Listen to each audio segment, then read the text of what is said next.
we're in deep sleep in space pods, and there's like a solar flare up. There's a little turbulence in outer space, and it rocks our ship, and a bunch of people die, and our ship is left offline, and our captain burns alive in his sleep pod, and we're left leaderless for moments, and some choices have to be made.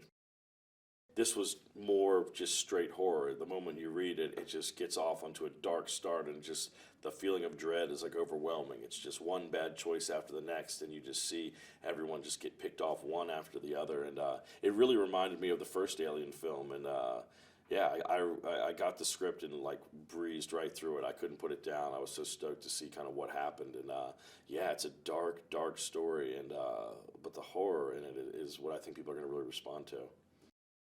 Whereas Orem is all about the mission, Tennessee is definitely about the people and about the people he cares for. He'll do what it takes to save them, and even against the better judgment of his other crew members, he decides that it's worth risking the whole entire mission to get closer to the people on the planet and try to figure out what they need. And when he realizes that they're in a very dire situation, he decides to trick out the lander, the cargo lift, and journey down to the planet to get them out of there himself.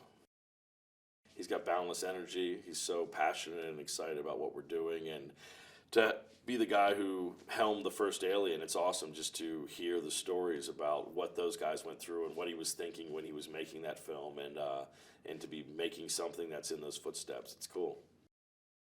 He's a great director in the sense that he doesn't, push you too much. He just kind of finds, I think, the types of actors he wants, that he knows that they can bring it themselves, and he sort of just puts you in a box and just, gives you guidance. Just if you go a little too far, he brings you back in, but he's really there to see what you're going to bring to it, which is cool.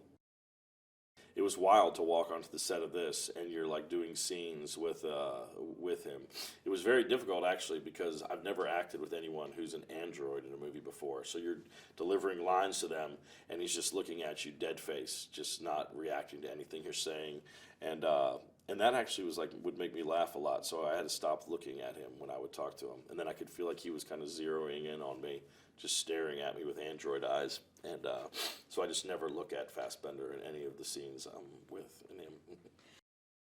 I have come across the alien, the big boy, and I was really surprised that the alien was really here with us. It wasn't like you're running away from a tennis ball.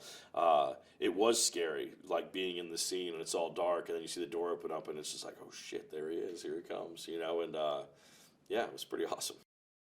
The same way that Jaws, terrified everyone about being in the ocean, definitely Alien has terrified everyone about having a foreign parasite in your stomach that could rip out at any moment. And that's horrifying to think about, that someone using you as a nest and then just discarding of you in such a disgusting way. It's terrifying to think about.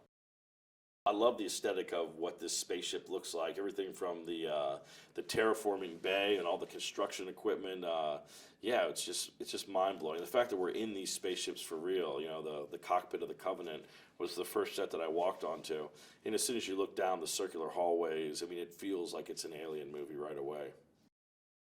Even when you watch the first Alien movie, the technology in it and the look of it still holds up. It doesn't look like a dated science fiction movie. I think Ridley's always like, it seems to me like he's always like guessing what is to come, as opposed to like making it based on what's here now. And with everything from the moon landers to even just like weird technology we have on the ship, he's always explaining how NASA or someone's working on a version of this now. So his mind just seems to be tapped into what's down the road, and I think that's maybe why Alien ages so well, is because he knew where it was all heading.